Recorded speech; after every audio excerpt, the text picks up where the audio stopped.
الرحيم. الحمد لله رب العالمين، والصلاة والسلام على أشرف الأنبياء والمرسلين نبينا محمد وعلى آله وصحبه أجمعين.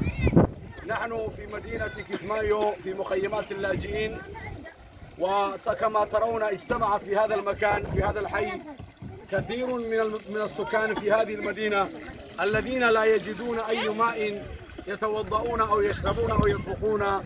وهذا المشروع هو مشروع خيري يساهم فيه كثير من المسلمين في أنحاء العالم.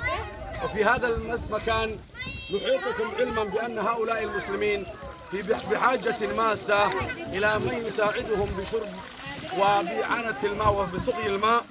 ولقد ذكر الله تبارك وتعالى بأهمية المياه في القرآن الكريم، قال تعالى: وجعلنا من الماء كل شيء حي أفلا يؤمنون.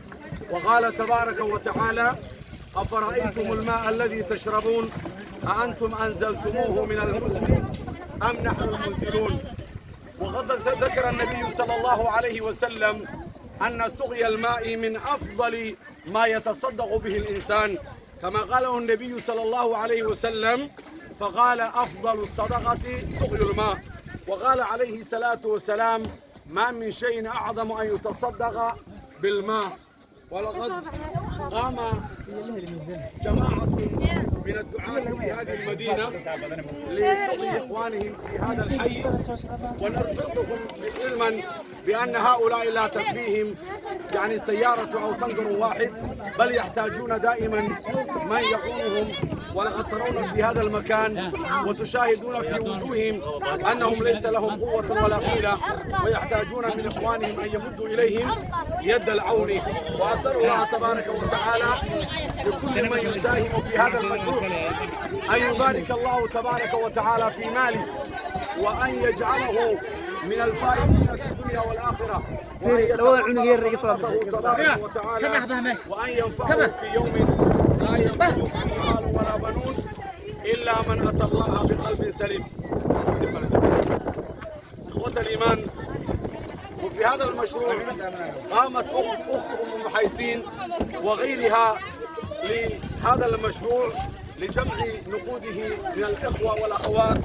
وأسأل الله تبارك وتعالى أن يبارك في سعيها، وأن يجعل سعيها مشكورا وذنبها مغفورا وتجارتها لن تمور.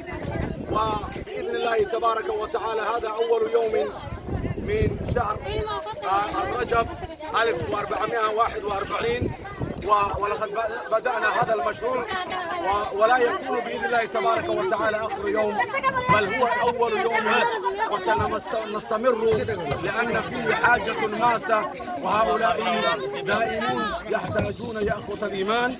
كما ترون قد اجتمعوا في هذا المكان ليستفيدوا من هذا الماء، ولقد فاز المتصدقون الذين انفقوا بأموالهم لتبرعات إخوانهم المسلمين، وجزاكم الله خير الجزاء. وصلى اللهم وسلم وبارك على نبينا محمد.